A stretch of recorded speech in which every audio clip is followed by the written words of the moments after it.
अभिनेता सलमान खानच्या घराबाहेरील गोळीबार प्रकरणाचं पाकिस्तान कनेक्शन समोर आलेलं आहे। तुरुंगामध्ये असलेला गँगस्टर लॉरेन्स बिश्नोईने त्याचा कॅनडामधील चुलत भाऊ अनमोल बिश्नोई आणि सहकारी गोल्डी ब्रार याच्यासोबत मिळून पाकिस्तानमधील एका डीलरकडून AK-47, M16 आणि AK-92 ही अत्याधुनिक शस्त्र खरेदी करून अभिनेता सलमान खानला मारण्याचा कट आखलेला होता, अशी माहिती पोलिसांना मिळाल्याचा दावा सूत्रांनी केलाय।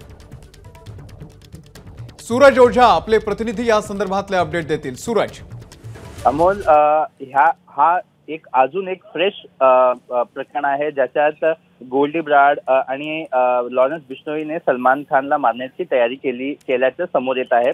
याच्यात असंही समोर आलेलं आहे की हे पाकिस्तानच्या एका वेपन डीलरशी संपर्कात होते आणि त्यांच्याकडून अत्याधुनिक हत्यार AK-47, M16 आणि AK-92 सारख्या हत्यार खरेदी करण्याची त्यांचा कट होता आणि त्याचबरोबर त्यांनी मार्केटमध्ये एकूण 60 ते 70 असे त्यांचे मुलं उतरवलेले आहे आणि ह्यांच्या मदतीने ते सलमान खानच्या प्रत्येक मुवमेंटला ट्रॅक करतायत, अशी ही बातमी पोलिसांना देखील मिळालेली आहे।